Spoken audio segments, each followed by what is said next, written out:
being. മനുഷ്യവർഗത്തെ സ്നേഹിച്ചുകൊണ്ടാണ് ഈ ലോകത്തിലേക്ക് വന്നത്. For God so loved the world. ദൈവം ഈ ലോകത്തെ അത്രമാത്രം സ്നേഹിച്ചു. And gave his only begotten son. തന്റെ പുത്രനെ ഈ ലോകത്തിലേക്ക് അയച്ചു. Yes, he came for my sins. എന്റെ പാപത്തിനു വേണ്ടി അവൻ ഈ ലോകത്തിലേക്ക് വന്നു. He came for your sins. നിങ്ങളുടെ പാപത്തിനു വേണ്ടി. But what do you consider him about? എന്നാൽ അവനെ കുറിച്ച് നിങ്ങൾ എന്താണ് വിചാരിക്കുന്നത്? Do you consider him stricken and smitten by God? അവൻ ദൈവത്താൽ ശിക്ഷിച്ചും ദണ്ഡിപ്പിച്ചിരിക്കുന്നു എന്നാണ് വിചാരിക്കുന്നത്? Do you consider him as a God-forsaken creation? ദൈവം തന്റെ സൃഷ്ടിയെ ഉപേക്ഷിച്ചു എന്നാണ് വിചാരിക്കുന്നത്? Do you consider him as of no use to you? ആ ദൈവം അവനെ കൊണ്ട് എനിക്കൊരു പ്രയോജനമില്ല എന്നാണോ വിചാരിക്കുന്നത്? Beloved, the Bible is asking us this question. ഈ ചോദ്യം ഇന്ന് രാത്രി ചോദിക്കുകയാണ്. The same thing the people gave to him. ഈ കാര്യം തന്നെയാണ് ലോകം അവനോട് ചെയ്തത്. Yes, he came for our sake. അവൻ നമ്മുടെ പാപത്തിനു വേണ്ടി ഈ ലോകത്തിലേക്ക് വന്നു. But man rejected him. എന്നാൽ മനുഷ്യൻ അവനെ തിരസ്കരിച്ചു. But those of whom accepted him, എന്നാൽ അവനെ ആരെല്ലാം അംഗീകരിച്ചു, he gave them the right to be called as the sons of God. അവർക്ക് ദൈവത്തിന്റെ മക്കളായി തീരുവാനുള്ള അവകാശം ദൈവം കൊടുത്തു. Ever since the Lord Jesus Christ died on the cross of Calvary, യേശുക്രിസ്തു കാൽവറിയിലെ ക്രൂശിൽ മരിച്ചത് മുതൽ, though there was a multitude who were rejecting him, ഒരു കൂട്ടം ആളുകൾ അവനെ തിരസ്കരിക്കുന്നുണ്ട്, though there was a multitude who considered him stricken and smitten by God, അവൻ ദൈവത്താൽ ശിക്ഷിച്ചും ദണ്ഡിപ്പിച്ചിരിക്കുന്നു വിചാരിക്കുന്ന ഒരു കൂട്ടം ആളുകളുണ്ട്. there are always a group of people who accepted him. എന്നാൽ എപ്പോഴും ഒരു കൂട്ടം ആളുകളുണ്ട് അവനെ അംഗീകരിച്ച And the കൂട്ടം. Bible says, to as many as have received him, അവനെ അംഗീകരിച്ച അവനെ സ്വീകരിച്ച കൂട്ടത്തെ കുറിച്ച് ബൈബിൾ പറയുന്നു, given the right to be called the sons of God. അവർക്ക് ദൈവത്തിന്റെ മക്കളായി തീരുവാനുള്ള അവകാശം ദൈവം കൊടുത്തിരിക്കുകയാണ്. Tonight the gospel is open before you. ഇന്ന് ഈ സുവിശേഷം നിങ്ങളുടെ മുമ്പാകെ തുറക്കപ്പെട്ടിരിക്കുകയാണ്. The man Jesus Christ came and died on the cross of Calvary. മനുഷ്യനായ യേശുക്രിസ്തു ഈ ലോകത്തിലേക്ക് വന്ന് കാൽവറിയിലെ ക്രൂശിൽ മരിച്ചു. What do you consider about him? ഈ ക്രിസ്തുവിനെ കുറിച്ച് നിങ്ങൾ എന്താ വിചാരിക്കുന്നത്? What is your esteem about him? യേശുക്രിസ്തുവിനെ കുറിച്ച് നിങ്ങൾ എന്താ ചിന്തിക്കുന്നത്? Do you esteem him to be stricken and smitten by God? അവൻ ദൈവത്താൽ ശിക്ഷിച്ചും ദണ്ഡിപ്പിച്ചിരിക്കുന്നു എന്നാണോ വിചാരിക്കുന്നത്? Or do you esteem him that he died, he suffered for my sake? അതോ അവൻ എന്റെ പാപങ്ങൾക്ക് വേണ്ടിയാണ് കാൽവറിയിലെ ക്രൂശിൽ മരിച്ചത് എന്ന് നിങ്ങൾ വിശ്വസിക്കുന്നുവോ? Let me come to verse 7 of Isaiah chapter 53. യെശയ്യാ പ്രവചനം 53-ാം അധ്യായം 7-ാം വാക്യത്തിലേക്ക് വരുമ്പോൾ, There we see what was Christ's response to his suffering. യേശുക്രിസ്തുവിന് തന്റെ കഷ്ടതയോടുള്ള പ്രതികരണം എങ്ങനെയായിരുന്നു എന്ന് വായിക്കുന്നു. തന്നെ താൻ താഴ്ത്തി വായെ തുറക്കാതിരുന്നിട്ടും അവൻ പീഡിപ്പിക്കപ്പെട്ടു. കൊല്ലുവാൻ കൊണ്ടുപോകുന്ന കുഞ്ഞാടിനെ പോലെയും രോമം കത്തിരിക്കുന്നവരെ മുമ്പാകെ മിണ്ടാതിരിക്കുന്ന ആടിനെ പോലെയും അവൻ വായെ തുറക്കാതിരുന്നു.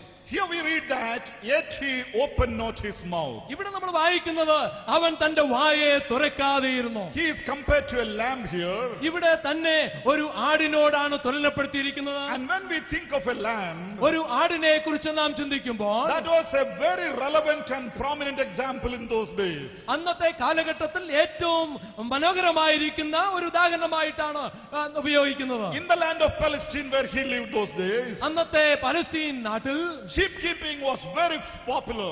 ആടുകളെ തീറ്റുക വളർത്തുക എന്ന് പറയുന്നത് സർവ്വസാധാരണമായ ഒന്നായിരുന്നു. If you look into the life of a sheep or a lamb, ഒരു ആടിന്റെ ആ ലൈഫിലെ ജീവിതത്തിലേക്ക് നോക്കിയാൽ there are two major stages that it goes through. ഈ ആട് കടന്നു പോകേണ്ടതായിരിക്കുന്ന രണ്ട് പ്രത്യേകമായ സംഭവങ്ങളുണ്ട്. One is usually the owners rear them to get wool out of them. ഒന്നാമതായിട്ട് ഈ ആടിന്റെ രോമം കത്രിക്കുവാനായിട്ട് കൊണ്ടുപോകുന്ന ഒരു രീതി ഉണ്ടായിരുന്നു. And when the sheep is grown full of wool, ഈ ആടിന്റെ ദേഹത്ത് രോമം വളർന്നു കഴിയുമ്പോൾ it will be brought to the shearer who will shear them off or cut the wool totally off them. ആ രോമം കത്രിക്കുന്ന ആളിന്റെ അടുക്കലേക്ക് ഈ ആടിനെ കൊണ്ടുവന്ന് അതിന്റെ രോമം കത്രിക്കുകയാണ്. And when the shearer is shearing the wool out of him, ഈ രോമം കത്രിക്കുന്ന ആള് ആ ആടിന്റെ രോമം കത്രിച്ചെടുക്കുമ്പോൾ the lamb stands there silent without any retaliation. ഈ ആട് യാതൊരു പ്രതികരണവുമില്ലാതെ വളരെ നിശബ്ദമായിട്ട് ആ രോമം രോമം കത്രിക്കുന്നതിന് മുമ്പാകെ നിൽക്കുകയാണ്. It does not pain him. അതിന് വേദനയില്ല. It is silently standing. അത് വളരെ നിശബ്ദമായിട്ട് അവിടെ നിന്നുകൊടുക്കുകയാണ്. Several times when the owner is doing that, ഇങ്ങനെ പല പ്രാവശ്യം പല ഉരുവ ചെയ്തു കഴിയുമ്പോൾ the sheep knows, the lamb knows that no harm is caused unto that. ആ ആടിന് തന്നെ മനസ്സിലാകുന്നു, എനിക്ക് ഇതുകൊണ്ട് ഒരു നഷ്ടവും ഉണ്ടാകുന്നില്ല. It is standing silent there. അതുകൊണ്ടാണ് അത് വളരെ നിശബ്ദമായിട്ട് അവിടെ നിന്നുകൊടുക്കുന്നത്. The other stage that the lamb goes through, ഈ ആട് കടന്നു പോകേണ്ട വേറൊരു രീതി സംഭവം എന്ന് പറയുന്നത്, towards the end of its life when it is taken for slaughter, അതിന്റെ അന്ത്യത്തിൽ അതിനെ കൊല്ലുവാൻ കൊണ്ടുപോകുന്ന ഒരു സന്ദർഭം വരുന്നു. and when it is taken to the slaughter, അതിനെ കൊല്ലുന്ന ആളിന്റെ അടുക്കലേക്ക് അതിനെ കൊണ്ടുപോകുമ്പോൾ when it realizes that it is going to be slaughtered, ഇപ്പോൾ അതിന് മനസ്സിലാകുന്നു അതിനെ കൊല്ലുവാനായിട്ടാണ് കൊണ്ടുപോകുന്നത്. it will never remain silent. എന്നാൽ അവിടെ താൻ നിശബ്ദമായിട്ട് നിൽക്കുകയല്ല, It will retaliate. അത് അവിടെ പ്രതികരിക്കുകയാണ്. It will cry out. അത് പിന്നെയും പ്രതികരിക്കുകയാണ്. It will try to escape. എങ്ങനെയെങ്കിലും രക്ഷപ്പെടാനായിട്ട് ശ്രമിക്കുകയാണ്. It will try to plead its innocence. താൻ നിരപരാധിയാണെന്ന് താൻ തെളിയിക്കാൻ ശ്രമിക്കുകയാണ്. But the slaughterer ties it. എന്നാൽ ആ കൊല്ലുന്നയാള് അതിനെ മുറുകെ പിടിക്കുന്നു. And he slaughters it. എന്നിട്ട് ആ ആടിനെ കൊല്ലുകയാണ്. That's when we look into the life of this lamb.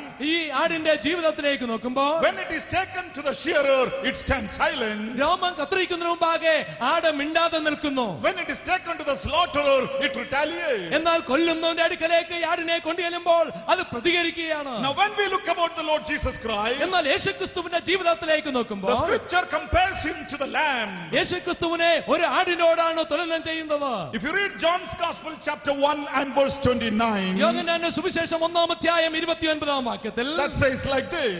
അവിടെ നാം ഇങ്ങനെ വായിക്കുന്നു, പിറ്റേനാൾ യേശു തന്റെ അടുക്കൽ വരുന്നത് അവൻ കണ്ടിട്ട്, ഇതാ ലോകത്തിന്റെ പാപം ചുമക്കുന്ന ദൈവത്തിന്റെ കുഞ്ഞാട്. Behold the Lamb of God who takes away the sin of the world. ഇതാ ലോകത്തിന്റെ പാപത്തെ ചുമക്കുന്ന ദൈവത്തിന്റെ കുഞ്ഞാട്. The Lord Jesus Christ was compared to the Lamb of God who is to take away the sin of the world. യേശുക്രിസ്തുവിനെ സർവ്വ ലോകത്തിന്റെയും പാപത്തെ ചുമന്നു മാറ്റുന്ന ഒരു ആടിനോട് തുലനം ചെയ്യുകയാണ്. And the law of the Lord says like this. ന്യായപ്രമാണം ഇങ്ങനെയാണ് പറയുന്നത്, Without the shedding of blood there is no remission of sin. രക്തം ചൊരിഞ്ഞിട്ടല്ലാതെ പാപത്തിന് വിമോചനമില്ല. If the sin of the mankind has to be taken away, മനുഷ്യമൃഗത്തിന്റെ പാപത്തെ നീക്കിക്കളയണമെങ്കിൽ this appointed lamb has to shed its blood. ഒരു കുഞ്ഞാട് അതിന്റെ രക്തം ഒഴുക്കിയേ If മതിയാവുകയുള്ളൂ. the lamb has to shed its blood, ഈ കുഞ്ഞാട് അതിന്റെ രക്തം ഒഴിക്കുമ്പോൾ it has to be slaughtered. അത് തീർച്ചയായിട്ടും അറുക്കപ്പെട്ടേ മതിയാകുകയുള്ളൂ. Therefore the Lord Jesus Christ was taken like the lamb to the slaughter. അതുപോലെ നമ്മുടെ കർത്താവായ യേശുക്രിസ്തു ഒരു കുഞ്ഞാടിനെ പോലെ ആ കൊല്ലുന്നവന്റെ അടുക്കലേക്ക് പോവുകയാണ്.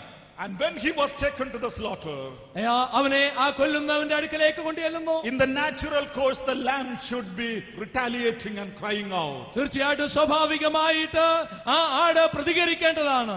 But he remained silent like the lamb that is standing before the shearer. എന്നാൽ രോമം കത്രിക്കുന്നതിന് മുമ്പാകെ മിണ്ടാതെ നിൽക്കുന്ന ആടിനെ പോലെ നമ്മുടെ കർത്താവ് അവിടെ മിണ്ടാതെ നിൽക്കുകയാണ്. Beloved, if you look into the life and the death of the Lord Jesus Christ, നമ്മുടെ കർത്താവായ യേശുക്രിസ്തുവിന്റെ മരണത്തിലേക്ക് നാം നോക്കുമ്പോൾ has the world ever witnessed such a cruel and brutal murder like of him?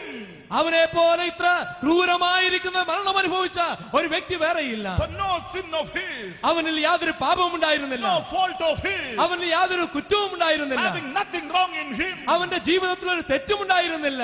he was given to be killed. എന്നിട്ടും അവൻ കൊല്ലപ്പെടുവാനായിട്ട് Was കൊണ്ടുപോകപ്പെട്ടു. there a justice there? ഇതിലെന്തെങ്കിലും ന്യായമുണ്ടോ? And when he is being taken, അവൻ അവിടേക്ക് എടുക്കപ്പെട്ടപ്പോൾ he should have retaliated in the normal way.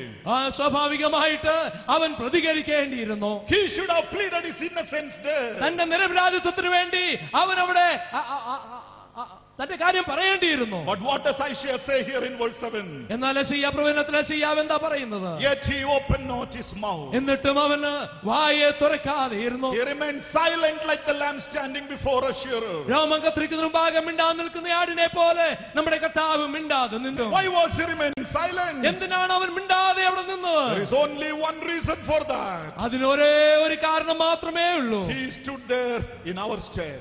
അവൻ നമ്മുടെ സ്ഥാനത്താണ് അവിടെ മിണ്ടാതെ നിന്നത്. He died for the sake of mankind. മനുഷ്യവർഗത്തിന് പകരമായിട്ടാണ് അവൻ മരിച്ചത്. if he would have retaliated, ഒരുപക്ഷെങ്കിൽ അവൻ അവിടെ പ്രതികരിക്കുവാൻ ഇട വന്നിരുന്നു, if he would plead for his innocence, തന്റെ നിരപരാധിത്വത്തിന് വേണ്ടി അവൻ അവിടെ അപേക്ഷിച്ചിരുന്നുവെങ്കിൽ he could probably escape that. അവിടെ നിന്ന് ഒരുപക്ഷെങ്കിൽ തനിക്ക് രക്ഷപ്പെടാൻ കഴിയുമായിരുന്നു. But if he does that, എന്നാൽ അവൻ അങ്ങനെ ചെയ്തില്ല. what about the salvation of mankind? അങ്ങനെ ചെയ്തിരുന്നെങ്കിൽ മനുഷ്യവർഗത്തിന് I was the sinner. ഞാനായിരുന്നു പാപി. We were the sinners. നമ്മളായിരുന്നു പാപി. Human beings were the sinners. സകല മനുഷ്യവർഗവും പാപികളായിരുന്നു. The sin of the whole mankind was put upon him. എന്നാൽ സകല മനുഷ്യവർഗത്തിന്റെ പാപത്തെ അവന്റെ മേൽ